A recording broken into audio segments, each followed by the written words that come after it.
What's going on, guys? Welcome back to another video where today I will be discussing 10 things that I think the Battlefield 6 Battle Royale needs in order to make the Battle Royale successful and for Battlefield to take over in the Battle Royale segment. Now, I do believe, having played Battlefield 6, that there is a huge opportunity for the Battle Royale to really take over the scene. But they have to get these things correct, in my opinion, in order for it to do so. I've played the Battlefield 6 game now since the release. I have to say, I think they've got a lot of things right. The game looks visually stunning. The gameplay and gunfights are great. But, as always with Battle Royales, things can go wrong. And with previous experiences with things like Call of Duty not taking on the gaming space correctly, in my opinion, there's a lot of things the Battlefield need to get right in order for the BR to be successful. So, point number one, and I'm not going to put these in any particular order, and I do want to say that I will be doing a follow-up video based on what you guys comment below if you think I've missed anything, and I can do a video based on your comments, doing a review and reaction to those, and we can discuss those at that point. So make sure you drop any comments below letting me know if you think I've missed anything or if I'm wrong on anything, and we can go from there and do a little review video on that as well. If you want to see that, make sure you drop in the comments below. Point number one. Now, my gaming experience with Battle Royale is largely Call of Duty based, so some of these most of these will be coming off the back of that. Continuous active communication with your community. Something that we've lacked largely with Call of Duty is just communication in general. Be that with fixes, be that with stuff that's coming out, and just day-to-day just communication. If something needs fixing or if there's something wrong with the game, which I think we should expect with Battlefield still. Obviously, I would hope it's a lot less than Call of Duty, but I do think we should expect there to still be some things that aren't necessarily working off the rip or might need a few tweaks here and there, which will be fine, in my opinion, as long as we are kept up to date through various social media channels. We need to know. On top of that, something that I think Call of Duty lacked in is communicating and getting fan feedback on certain things. Fortnite still to this day are basing things that are coming out, the new products and new updates are still largely influenced through social media channels by getting their fans to vote on what they think should come in and should go out. I.e., if there's a gun that they think should be vaulted and not used anymore, they allow their fans to vote through their social media channels on what they think should come in and what they think should leave. That would be awesome in Battlefield 6, and it's something that I always wish that Call of Duty did. So yes, communication will definitely be key. Number two, this is a thing that I think is bigger than people realise, especially with Call of Duty and Warzone. In my opinion, I either would like no loadouts at all, i.e. you have to loot guns and attachments similarly to Blackout or Fortnite, or all the guns should be at max rank. If you are going to go with a loadout option and you're going to release a free-to-play game, the guns should be maxed out in the BR so that you can have instant access to anything that comes out to put onto your loadout. A big problem with Call of Duty was that they tried to link the multiplayer and Warzone together, claimed it to be a free game. Yes, granted, you can of course rank your guns up within the game, but it is easier within multiplayer, thus feeling that you did need to always purchase the multiplayer aspect of Call of Duty in order to rank up your guns or to get camos or things like that. In my opinion, you should 100% either have no loadouts or all guns should be max rank. The leveling up system in Call of Duty is long enough as it is. It's even longer in Battlefield. And I just don't see a world where the casual community, which I really think is where Battlefield should be focusing their attention, at least to gain as much interest as they can into the game, really put a big focus into maxing the gun levels so people don't have to spend the few hours they've got free ranking those guns up in order to then play the game at a good enough level to compete with their mates, leaderboards, etc. They don't want to be wasting that time ranking guns up. It's a big turn off for players, and it's something that gets commented throughout my live streams quite a lot. Oh, there's a new gun, got to rank that up, can't wait for that meta to change by the time I've got it ranked up. Comments like that, just don't do it. That would be my opinion. Moving on, option 3. Now this one is going to be a very quick section. Anti-cheat. Make it work. There's a massive thing. Please put in an anti-cheat that is good enough to prevent cheats or at least ban them extremely quickly. There's a huge problem with Call of Duty with that. I don't need to go into it. You all know, but good lord, has it ruined the player base and put people off Call of Duty as a whole.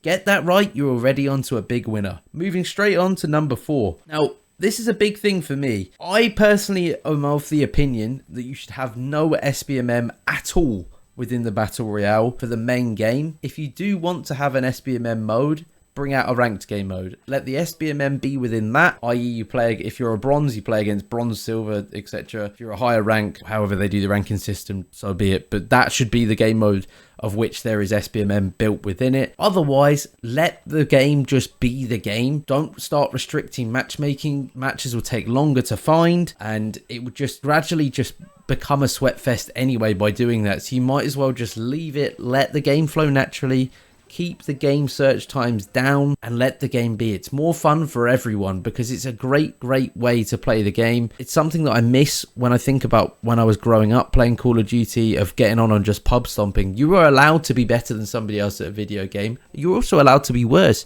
There's so many ways that I see people enjoying the game, and that's not from being sweaty. They should be allowed to do that in any lobby regardless. Let it happen. Blackout didn't have SBMM and it was fantastic. I don't remember any person that was particularly bad at the game saying they didn't enjoy the game because they were dying to sweaty players. In my experience, there was a couple of good players in each lobby and a lot of rubbish players as well, and it kind of just blended itself in and it worked well, the way the game should. That would be my opinion. Moving on to point number 5, I would say that you need to have either more than one map, or one that updates each season, not focusing on one for the entire year, similarly to how we've had with COD with Verdansk. If you are going to have one map, you need to be making continuous updates to it, be that through the introduction of new points of interest or through seasonal changes. One thing I do remember with Blackout, which did keep the same map the entire time, is that each time there was a new season, something would drastically change with the map, albeit if that was introducing a new location, such as Hijack. Big deal when those places came out. Almost the whole lobby dropped there at the start, and each time they brought these places out. And if it wasn't a POI update, we actually had seasonal updates. I remember when we had a season where the entire map was foggy. We had another one where it was like a spring theme. They changed all the colours. There was some was shining in a different position, which sounds small, but all these minor different things. There was also a flooded event where the entire map was flooded. Like different areas had needed you to use boats, for example, and different ways to get around the map, just to keep it fresh and keep it different.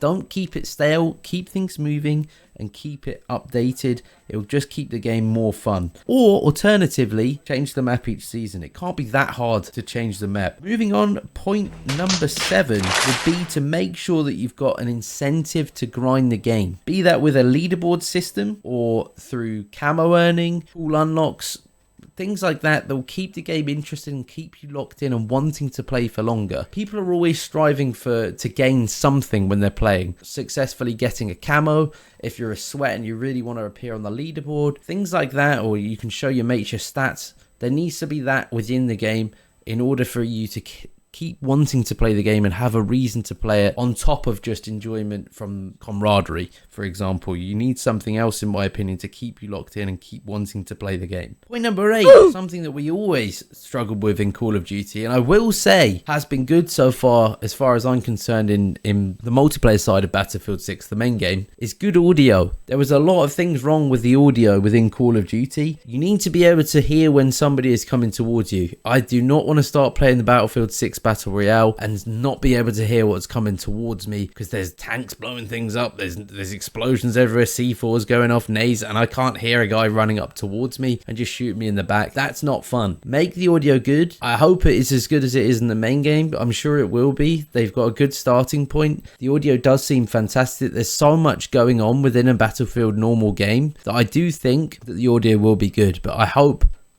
it lives up to my expectations. That's a big thing in a Battle Royale where your one life really does matter. Make sure the audio is great. Moving on, point number 9. Don't be too obsessed with the vehicles from the main game. I have to say I am very worried that the Battle Royale will focus a bit too much on things that, in my opinion, I'd probably just keep out. I think they'll put them in, but in my opinion, things like the tanks, the heli is not necessarily a problem, the one with the side gunner, but the actual attack chopper worries me, as well as the jets. I personally would steer away from those being in the game. Use the other vehicles that are less overpowered. There is nothing fun, in my opinion, about playing a solo, for example, and getting there and seeing 3 other guys whilst you're on foot, 3 other guys driving around in tanks. You're not going to be able to kill them.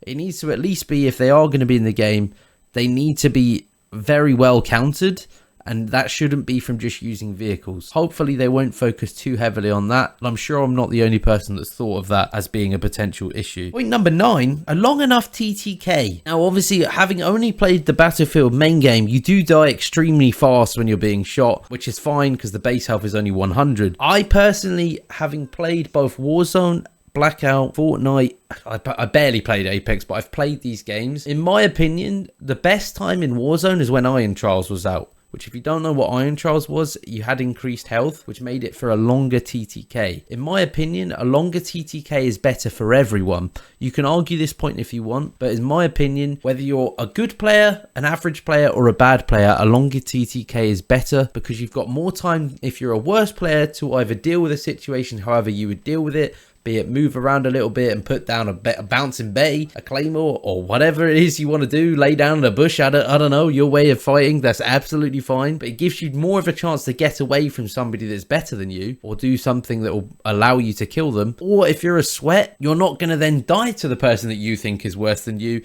in a way that is literally unreactable to, i.e. you're shot in the back 3 times and you're already dead before you can turn around. I don't see a world where that's fun, and I hope that the TTK is long enough to make it more fun. On top of that, I also think it gives you a good skill gap. There's definitely skill gaps within a longer TTK. My final point, and point number 10, would be to have a good competitive scene.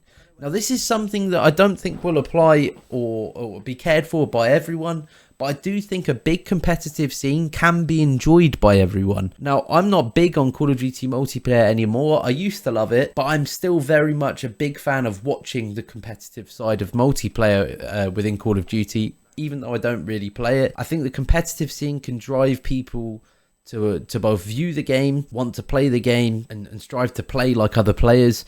You might say that's cringe, but people are like that. I do know already, having seen posts that have come out, that I think there's some info that we're being withheld from in regards to competitive sides of Battlefield BR. Having seen players like Huskers, for example, already mention that he's going to be giving up Warzone competitive in order to play Battlefield competitively. There hasn't really been too much in the way of competitivity on Battlefield before. They are purely talking about the Battle Royale, so it'll be interesting to see what they do with that. If they can nail that down, generate more viewership, get more people involved with the game, keep it open so it's not as clicky as Call of Duty, because I find Call of Duty's, I don't know if this is me just being bitter, but the Call of Duty scene is very clicky as far as I'm concerned.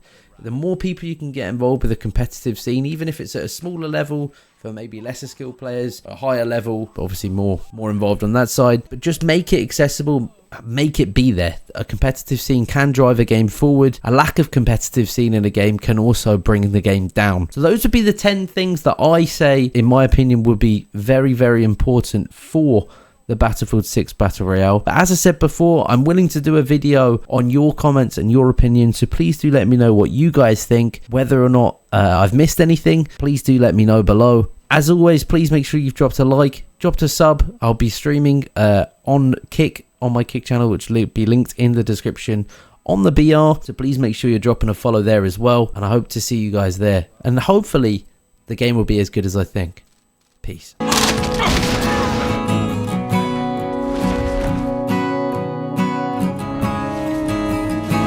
What a knife! Oh.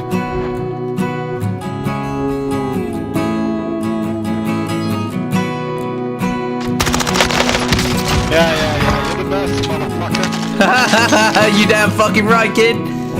Be advised, UAV is being off you. RTB for resupply.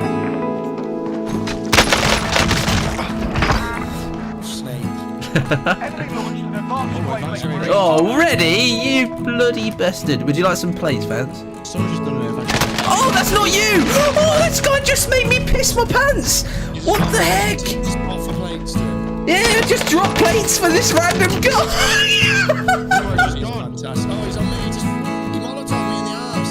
I just saw on the floor, I was like, oh, Daddy!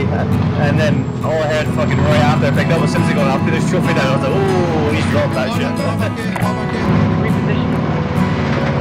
What the fuck, bro? Look at me, I'm in the truck. I would use the Deddy, but you know. That's Trinky Winky. Enemy dropping into the AO. He's gonna drop on the loot. He's inside the truck. He got in it. He got in it.